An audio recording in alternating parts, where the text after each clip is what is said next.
The text arrived between helping customers at my boutique. I'm leaving you and moving to Miami with my 20-year-old girlfriend. I've already emptied our joint account. Haha. My hands didn't shake as I read it. My voice didn't waver as I helped Mrs. Peterson pick out a scarf. The only sign that my husband of 12 years had just nuked our marriage via text was a slight tightening around my eyes. I waited until Mrs. Peterson left, her purchase wrapped in our signature silver paper, before typing my response. Good luck. My name is Claire, and at 38, I just received the most callous goodbye in history. But while Mark was probably gloating over his grand exit, imagining me in tears over his betrayal, I was calmly locking up my boutique for the day. The signs had been there for months. The late nights at work that never matched his paid deposits. The sudden password changes on his phone. The way he'd started going to the gym religiously, buying new clothes, trying to recapture his youth. 3 months ago, I'd found a receipt for dinner for two at an expensive restaurant on a night he'd claimed to be working late. That same evening, I'd opened a separate bank account at a different bank. A week later, when he mentioned wanting to combine our accounts to simplify things, I'd agreed cheerfully, while moving my personal savings to the new account. The joint account he just emptied? It contained exactly enough to keep him from getting suspicious, about 2 months' worth of regular deposits. The rest was safely tucked away, along with detailed records of every suspicious transaction he'd made over the past year. My phone buzzed again. Don't bother begging. Melissa and I leave tomorrow. I'll send for my things later. Melissa, the new receptionist at his office. I'd met her at the company Christmas party. Watched her laugh too loud at Mark's jokes. Noticed how she touched his arm when she thought no one was looking. She was young enough to be his daughter. Naive enough to think she was special. I didn't respond to his text. Instead, I called my lawyer, the one I'd consulted 2 months ago when I found the hotel charges on our credit card statement. It's time, I said simply. He just made his move. The papers are ready, she replied. I'll file them first thing tomorrow. Do you want me to have him served in Miami? No rush. Let him think he's won first. Another text from Mark. I know this must be hard for you. You're not getting any younger after all. At least you have your little shop to keep. You. Busy, my little shop? The successful boutique I'd built from scratch? The one that generated more income than his middle management position? The one whose profits I'd carefully kept separate from our joint finances? I smiled, thinking of the certified letters that would greet him in Miami. Let him enjoy his moment of triumph. That evening, I spent time in our house, my house. Since I'd inherited it from my grandmother and kept it in my name, despite Mark's repeated suggestions to add him to the deed, it remained solely mine. Another lucky instinct that had paid off. While organizing the paperwork my lawyer would need, I found our wedding album. Mark looked so different then, before his midlife crisis had turned him into a caricature of his former self. These days, he wore shirts too tight for his softening middle, tried too hard to connect with the 20-somethings at his office, and used slang that sounded ridiculous coming from a 45-year-old man. My phone kept buzzing with texts from him, each one more condescending than the last. I've been planning this for months. Melissa understands me in ways you never could. You'll be fine. Maybe you'll find someone more your own age. Already told my family. They agree, we grew apart. It's nobody's fault, really. I screenshotted each message, adding them to my evidence folder. Let him dig his hole deeper. My lawyer would love his casual admission of premeditation, his gleeful announcement about emptying our account. The last text caught my attention. By the way, I used the joint card to book our flights and hotel. Consider it my parting gift. LOL. Perfect. I called the credit card company. Mrs. Harrison speaking. I need to report fraudulent charges and cancel a card immediately. Of course, ma'am. Can you identify the charges? 2 first-class tickets to Miami, booked today. Hotel charges at the Royal Palm. And I'll need to remove my husband as an authorized user. Did you have documentation of the fraud? Text messages from my husband admitting he used our joint card to book travel with his girlfriend after emptying our bank account. I'll be happy to forward them. The representative's professional tone couldn't quite hide her satisfaction as she canceled the charges. Mark and Melissa would arrive at the airport tomorrow to find their tickets invalidated, their hotel reservation canceled. Another text from Mark. Don't worry about the house. I'll let you stay there until you find something smaller. I actually laughed out loud at that one.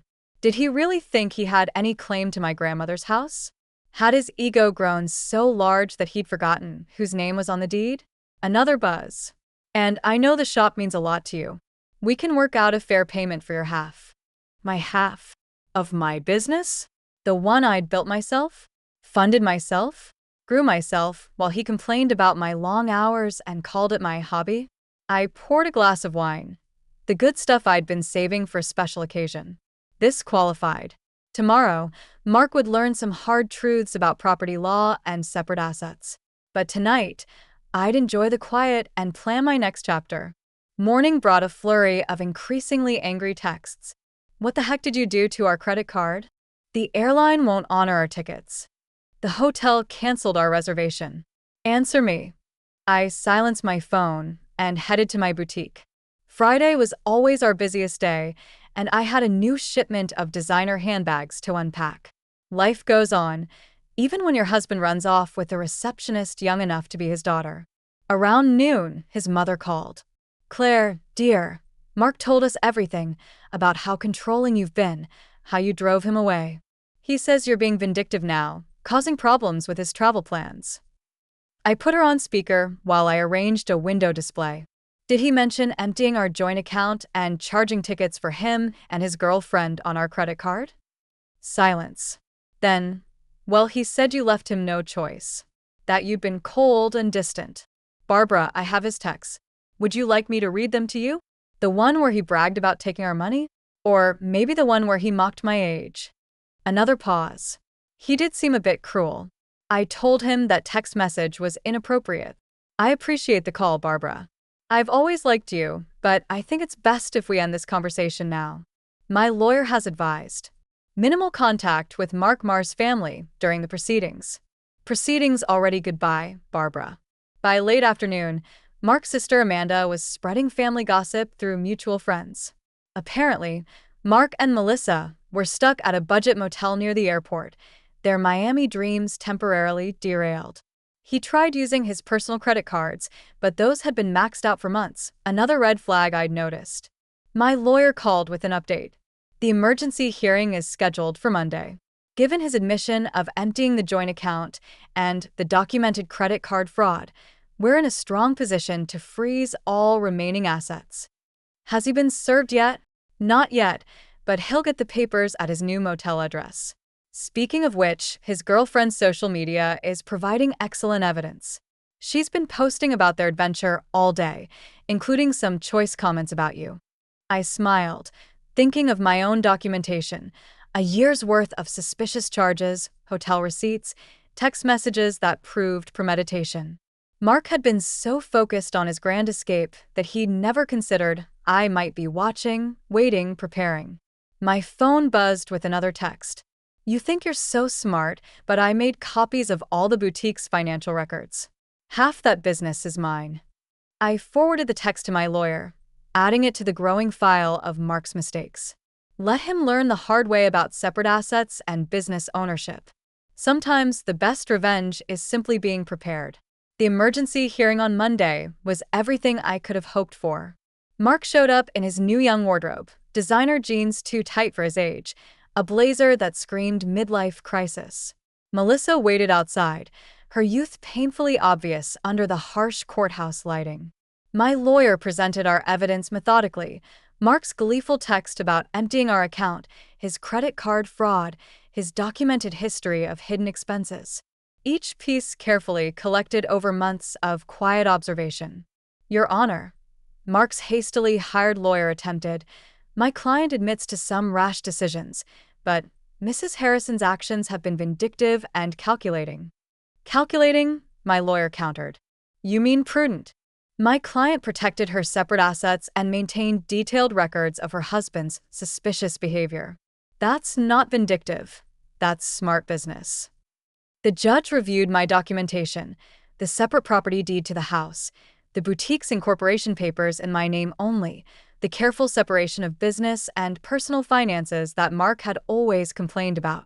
Mr. Harrison, the judge addressed Mark directly. You admitted via text message to deliberately emptying a joint account and using shared credit cards to fund a trip with your girlfriend. Do you deny this? Mark shifted uncomfortably. I was just trying to make a clean break. By committing financial fraud? The judge raised an eyebrow. And now you're claiming rights to property that documentation shows is clearly separate from marital assets? The business grew during our marriage. Mark's lawyer tried again. My client is entitled to. The business was established before the marriage, my lawyer interrupted. And Mrs. Harrison maintained strict separation of business and personal finances throughout. We have documentation of every penny invested and earned. I watched Mark's face as reality started sinking in. He thought this would be easy. Empty our accounts, run off with his girlfriend, maybe claim half my business in the divorce. He'd never bothered to understand my insistence on keeping things separate, had mocked my careful bookkeeping as obsessive. The court finds sufficient evidence of financial misconduct, the judge announced. All shared assets are frozen pending final dissolution. Mr. Harrison is ordered to return any funds removed from joint accounts within 24 hours. But that money's gone, Mark protested. We spent it on. Then I suggest you find a way to replace it. The judge cut him off. And Mr. Harrison, the court takes a very dim view of using shared credit cards to fund adventures with paramours. Outside the courthouse, I heard Melissa asking Mark about their Miami plans. His response was lost in the sound of my heels clicking confidently across the marble floor, heading back to the business he never understood or respected. The next few weeks brought a string of increasingly desperate moves from Mark. He tried claiming the boutique had been his idea. He remembered investing money in its early days. He even suggested he'd been my business partner all along, claims quickly disproven by my meticulous records. He's getting desperate, my lawyer observed. His girlfriend's social media shows they're staying at her studio apartment now. Apparently, living on a receptionist's salary isn't quite the glamorous escape he imagined.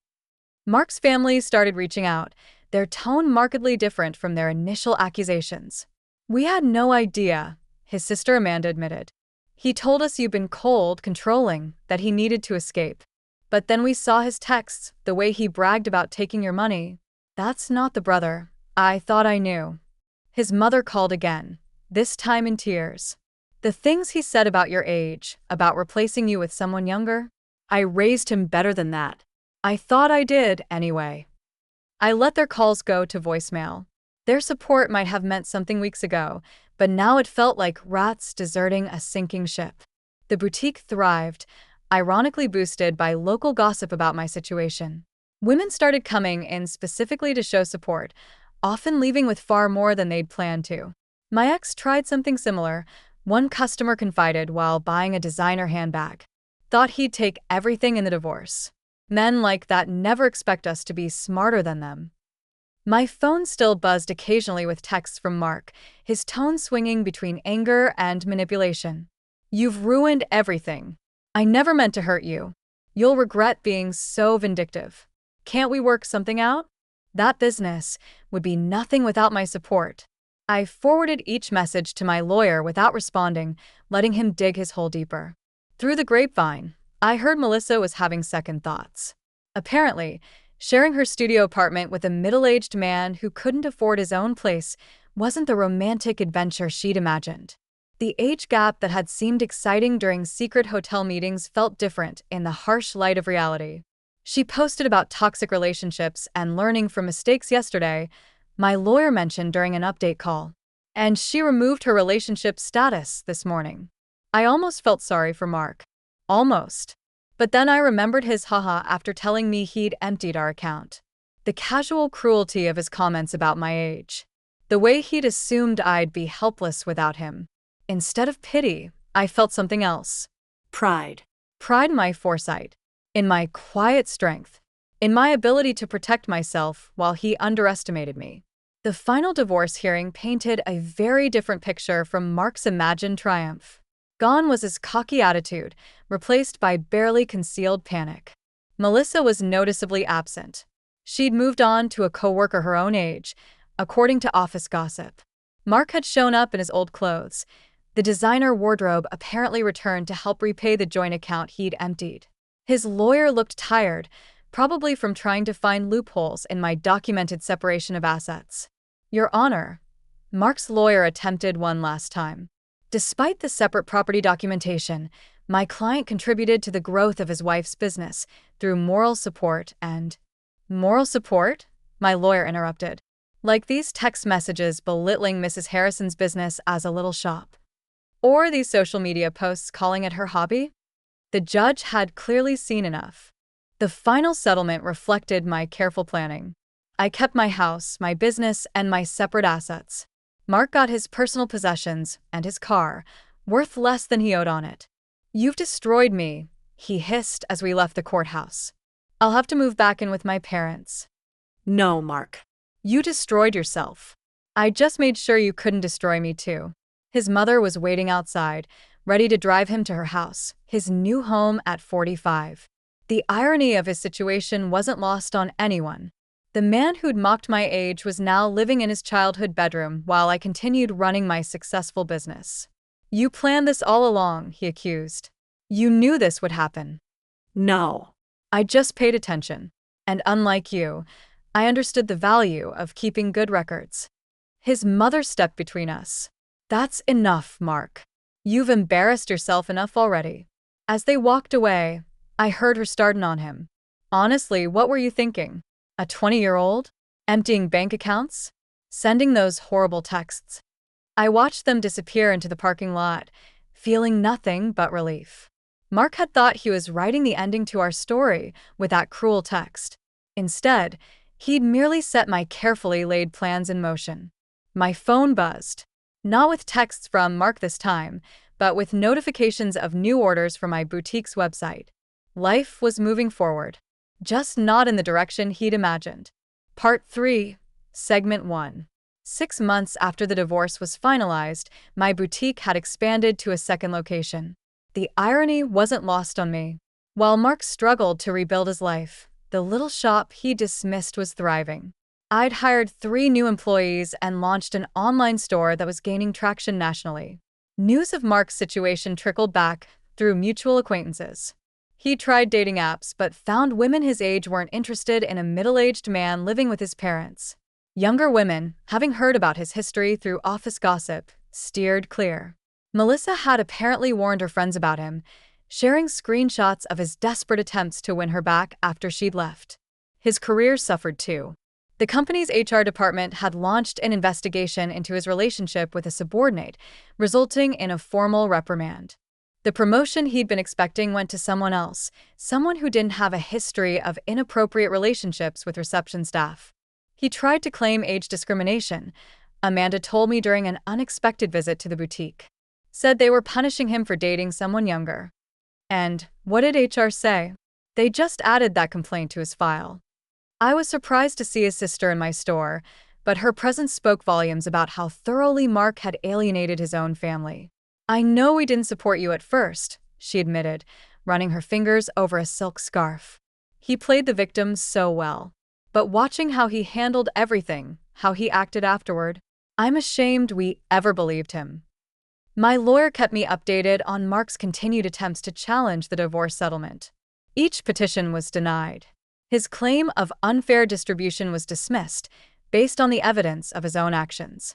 He actually tried arguing that his text about emptying the account was just a joke, she told me, laughing. The judge asked if Ha made theft less illegal. The boutique's success brought unexpected validation. Local business magazines wanted to feature my story, not as a scorned wife, but as a savvy businesswoman who'd protected her interests. Young entrepreneurs asked for advice about keeping business and personal finances separate. The best protection is preparation, I told one young woman who reminded me of Melissa. And always trust your instincts. Mark's mother called occasionally, usually after he'd done something particularly self-destructive. He'd tried online gambling, hoping for a quick fix to his financial problems. He'd gotten involved with a pyramid scheme that promised fast returns. Each attempt to recover his former lifestyle just dug him deeper into trouble. I don't know where we went wrong with him, she sighed during one call. His father and I offered to help him get back on his feet if he'd just take responsibility for his actions. But he's still blaming everyone else. You, Melissa, his company, the judge. I listened politely, but maintained my distance. Their family drama wasn't my problem anymore. My life had moved forward, filled with plans for a third boutique location and a possible expansion into luxury accessories. The only reminder of Mark's impact on my life was a framed screenshot hanging in my office, his final text before I blocked his number. Have fun with your little shop. At least it'll keep you busy in your old age. Below it sat my latest business award, proof that sometimes the best revenge is simply succeeding on your own terms. 1 year after the divorce, I hosted a grand opening for my third boutique location. The event attracted local media, and the story they wanted to tell wasn't about my failed marriage. It was about a successful businesswoman expanding her brand. Mark's betrayal had become a mere footnote in my success story. During the event, Melissa unexpectedly walked in. She looked younger than ever, or maybe I just felt that much stronger. She shifted uncomfortably, clutching her purse like a shield. "I owe you an apology," she said quietly. "I believed everything he told me, about how you were cold, controlling, how you didn't support his dreams. Then I watched him try the same manipulation tactics on me when things got tough." I continued arranging a display of designer sunglasses. "Those weren't his dreams, Melissa. They were escapes. There's a difference." "I know that now," she admitted. She paused, then added, "He tried to move in when you froze the accounts. Thought my studio apartment would be temporary.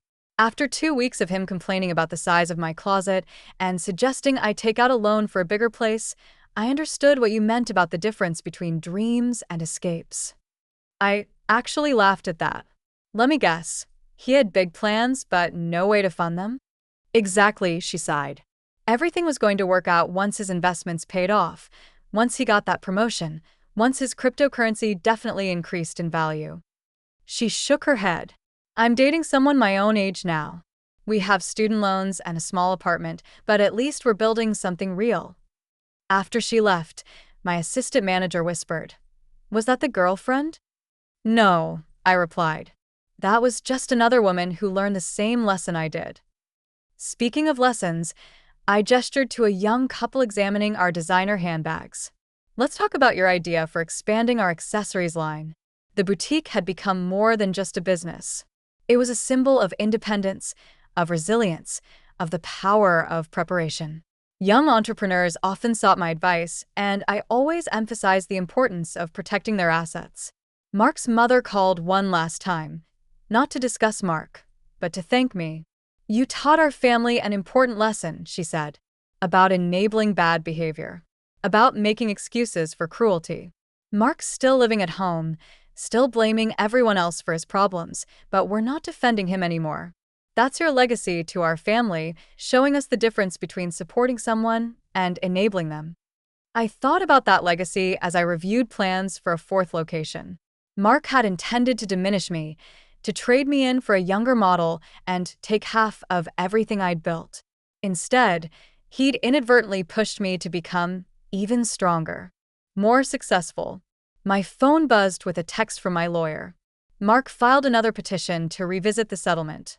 Judge dismissed it immediately and ordered him to pay court costs. "Thought you'd enjoy that."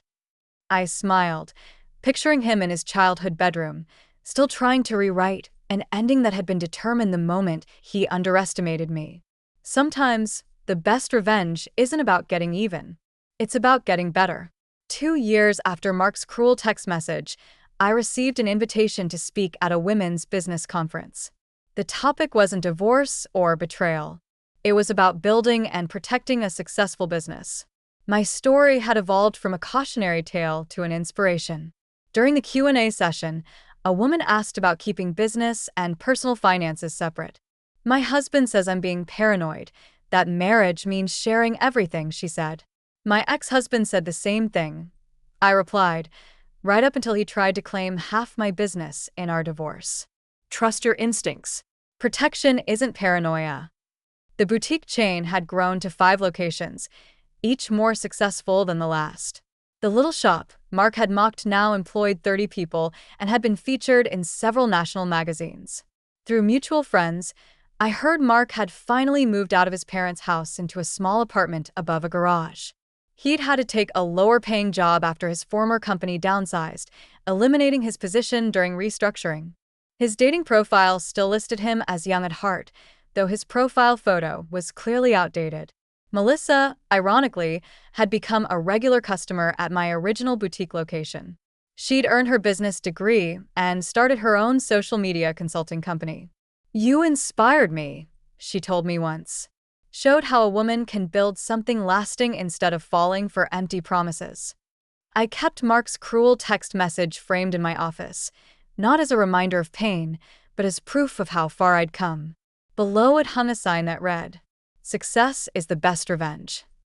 At the 5-year anniversary celebration of my original boutique, I stood addressing my employees and loyal customers.